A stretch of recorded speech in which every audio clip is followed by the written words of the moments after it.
जय तुलसी मैया, जय तुलसी मैया। एक ब्राह्मण था, वो प्रतिदिन मंदिर जाता है। वो प्रतिदिन तुलसी माता की पूजा करता है। वो तुलसी माता से प्रार्थना करता है कि हे तुलसी महारानी, मुझे आनंद करना। तुलसी माता ने सोचा कि यह ब्राह्मण तो बहुत सीधा है और गरीब है और प्रतिदिन मेरी पूजा करता है। मैं इसके कुछ ना कुछ करना चाहती हूँ। तो तुलसी महारानी एक कन्या का रूप बनाकर बैठ गई और उस ब्राह्मण को बोली कि ब्राह्मण, मैं भी तेरे घर आना चाहती हूँ। ब्राह्मण ने सोचा कि 6 लड़कियाँ तो मेरे पहले से ही है और 7 लड़कियाँ का मैं कैसे पालन पोषण करूँगा, लड़कियों की शादी कैसे करूँगा। मेरे पास तो कुछ ऐसा भी नहीं है। यह व्यभिचार करके वो बहुत परेशान रहने लगा। उसको तो खाना भी नहीं भा रहा था। उसकी औरत ने कहा कि क्या बात है, आजकल बहुत दुखी दुखी रहने लगे हो। तो इस पर ब्राह्मण बोला कि मैं मंदिर जाता हूँ, वहाँ पर एक छोटी सी सुंदर सी कन्या बैठी है और वो कहती है कि ब्राह्मण, मैं आपके घर आऊँगी। उसकी पत्नी बोली कि अरे, इसमें परेशान होने की क्या बात है, आ रही है तो आने दो। ब्राह्मण बोला कि पहले से अपने 6 लड़कियां तो है ही, उनकी भी अपने को शादी भी करवानी है। तो इस पर ब्राह्मणी बोली कि अरे, यह तो कोई बात नहीं है, अपनी 6 लड़कियों की शादी करवाएंगे, वैसे ही 7वीं की भी करवाएंगे। अपना 7 लड़कियों की शादी साथ में करवाएंगे। अगले दिन जब वो ब्राह्मण मंदिर गया तो उस छोटी कन्या ने पूछा, ब्राह्मण, मैं आपके घर आऊं? तो ब्राह्मण बोला कि हाँ, चलो बेटा चलो। उन्हें भी घर पर लेकर आ गया। तुलसी माता के कन्या के रूप में ब्राह्मण के घर आने से ब्राह्मण के घर बहुत आनंद हो गया। घर में लक्ष्मी की बारिश हो गई। जब ब्राह्मण 7 कन्याओं की शादी के लिए वर ढूंढने जाने लगे तो उस छोटी कन्या ने कहा कि मेरे तो शालिग्राम जी के मंदिर में जाकर शालिग्राम जी को बोलाना कि बारात लेकर आए और मेरी 6 बहनों के तुम्हारी इच्छा से वर ढूंढ लेना।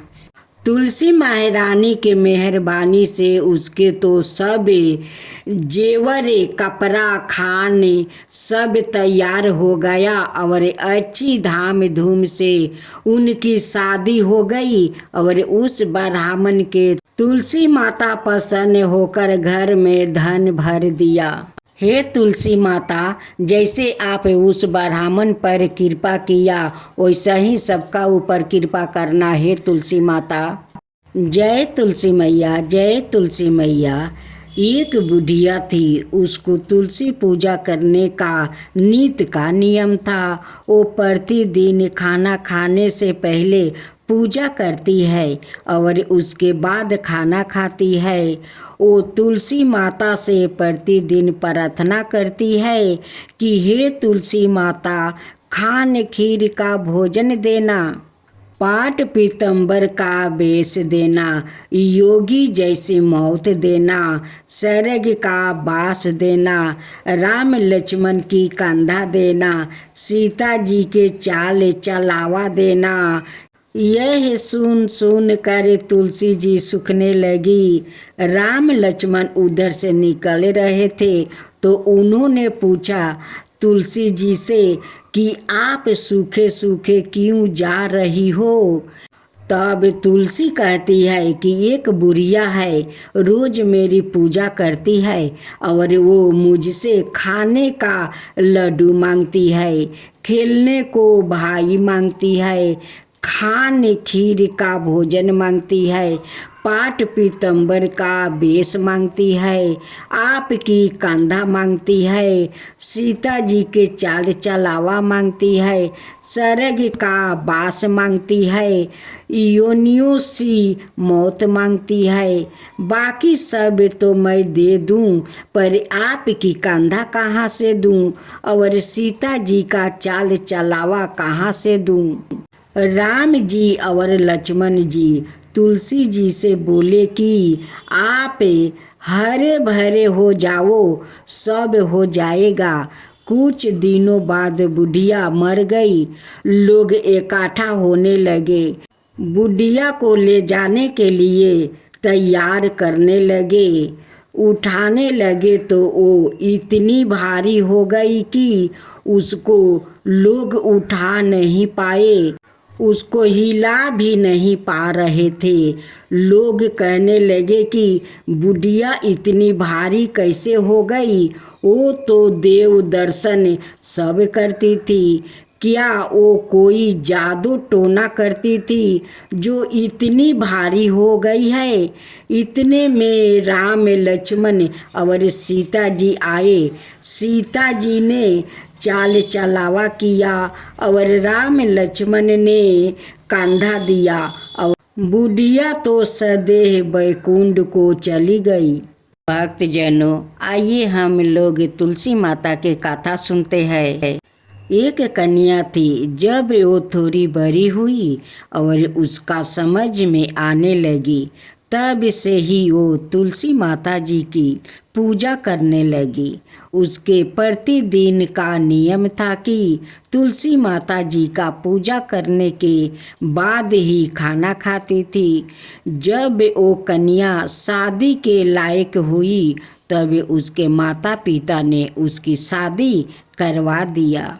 कन्या को उसके माता पिता ने दहेज में भी एक तुलसी का गमला दिया। ससुराल में वो प्रतिदिन सवेरे उठते ही पूजा करती है, फिर उसके बाद ही खाना खाने बैठती है।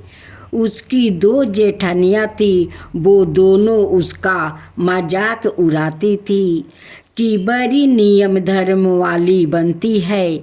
उन दोनों को उससे बहुत ईर्ष्या होती है, इसलिए वो दोनों तुलसी जी का गमला छुपा देती है। वो कन्या बड़ी मुश्किल से गमला ढूंढ कर लाती है, अच्छे से पूजा करती है और फिर खाना खाती है। वो गमला ढूंढ कर लाती है तो एक दिन तो उसकी जेठनिया ने क्या कि गमला ही दूर फेंक दिया। कन्या ने खूब ढूंढा पर उसे गमला नहीं मिला। वो बहुत ही परेशान हो गई। उस दिन तो उसने खाना भी नहीं खाया। उसका नियम जो था, उस कन्या का सच्ची भक्ति देखकर तुलसी माता उसे बहुत पसंद हो गई और उसके कमरे में तुलसी माता का गमला प्रकट हो गया। अगले दिन सुबह जब वो उठी तो क्या देखती है कि उसके खाट के चारों कोने पर तुलसी माता का गमला आ गया है। यह देखकर वो तो बहुत प्रसन्न हो गई कि अब मेरी तुलसी माता को कोई चुरा नहीं सकेगा। पूजन करने के लिए भी कहीं और जाना नहीं पड़ेगा और कोई मेरी तुलसी माता को फेंक भी नहीं सकेगा। वो तो जल्दी से उठ कर स्नान करती है और तुलसी माता की पूजा कर लेती है। जब वो खाना खाने बैठती तो उसकी जेठनियाँ मजाक करने लगी कि लो देवरानी का नियम धर्म पूरा हो गया। उससे पूछती है कि तुलसी जी की पूजा कर ली क्या देवरानी? धीरे से बोलती है हाँ कर लिया। जेठानी बोलती है कहाँ से कर ली पूजा? गमला तो फेंक दिया था। देवरानी कहती है कि देख लो मेरे कमरे में खाट पर तुलसी जी का गमला लगी है। जेठानी बहुत शर्मिंदा हुई और बोली कि देवरानी तेरी भक्ति सच्ची है, हमने तुझे बहुत परेशान कर रखा है, हमें माफ़ कर दे। देवरानी उन्हें माफ़ कर देती है। हम भी तुलसी माता जी से यही प्रार्थना करते हैं कि हे तुलसी माता, जैसी कृपा अपने देवरानी पर किया वैसा ही हम सब पर भी करना है तुलसी मैया। जय तुलसी माता, जय तुलसी माता। एक परिवार में ननद भाभी रहती थी। ननद अभी तक कुंवारी थी। वो तुलसी की बड़ी सेवा करती थी, पर भाभी को यह सब फूटी आंखें नहीं सुहाता था। कभी कभी तो वो गुस्से में कहती कि जब तेरा विवाह होगा तो तुलसी ही खाने को दूंगी और तुलसी ही तेरे दहेज में दूंगी।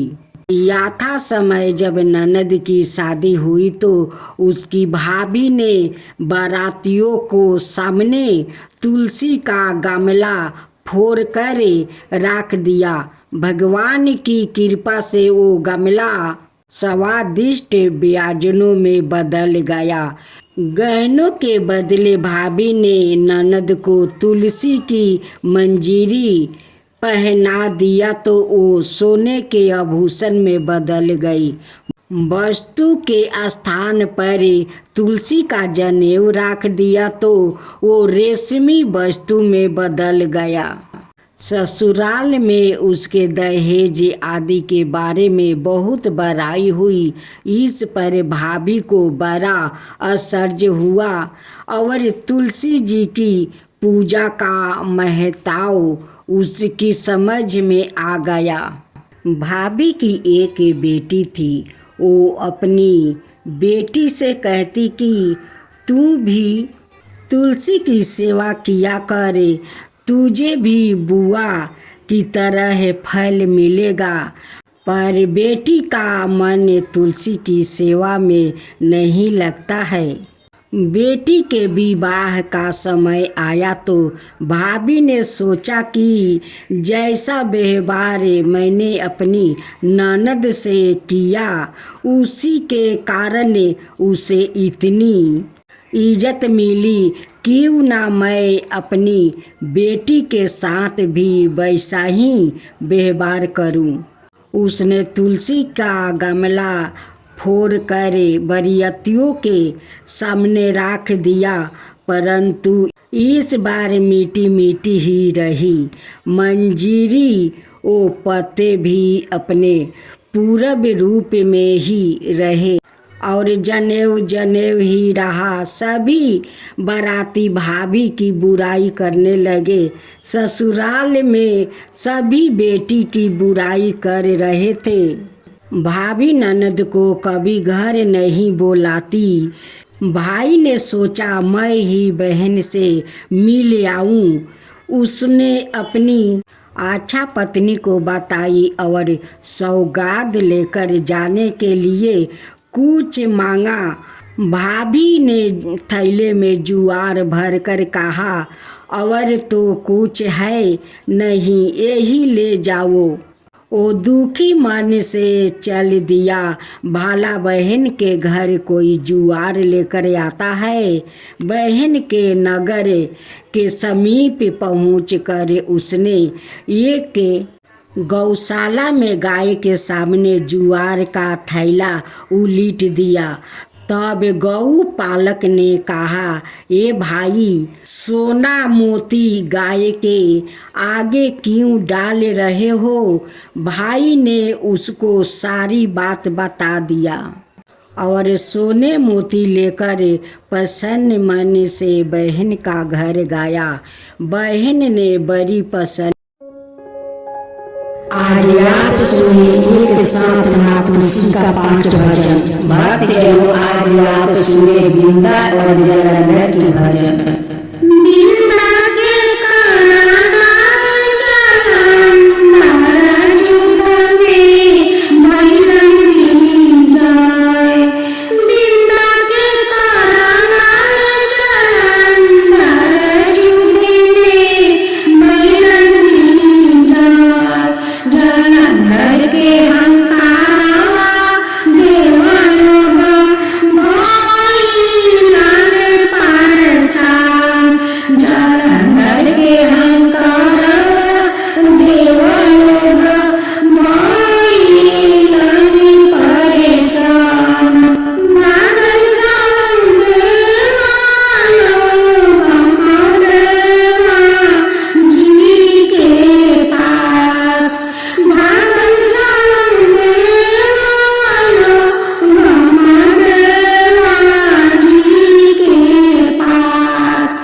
तुलसी माता का भजन सुनिए। हे तुलसी मैया तारी दुहाइया, हे तुलसी मैया तारी दुहाइया, सिंचिले पाऊंगा तुहार। हे तुलसी मैया सिंचिले पाऊंगा तुहार। हे तुलसी मैया सिंचिले पाऊंगा तुहार। सुन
तुलसी माता की भजन।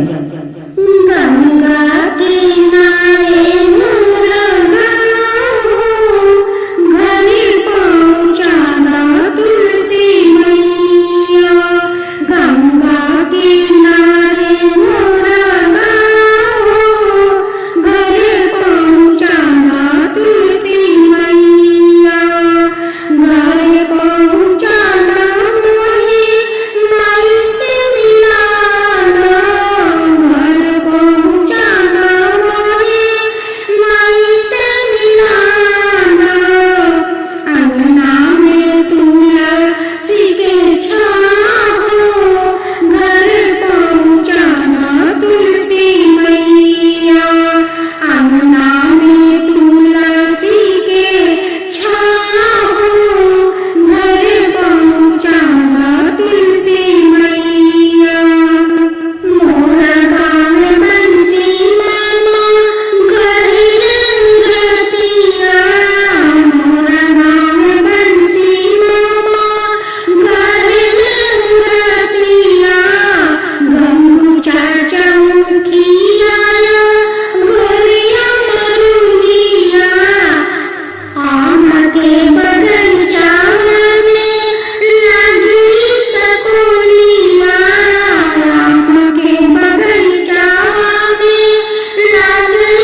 ननद भाभी मिलकर दोनों माँ तुलसी का पूजा करती है। अभी भाभी को कोई संतान नहीं हुआ था। ननद माँ तुलसी से भतीजा मांगती है कि एक भतीजा दे दो। भक्त जनों, अब आप सुनिए दूसरा तुलसी भजन। सदियों पुरानी तुलसी महारानी, सदियों पुरानी तुलसी महारानी, अंगना में आई हमारी तुलसी, अंगना में आई हमारी तुलसी। बगिया से चुनी चुनी फुलवानी आई माँ, बगिया से चुनी चुनी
तुलसी का भजन उसका बाद है, माँ तुलसी का गाथा सुने।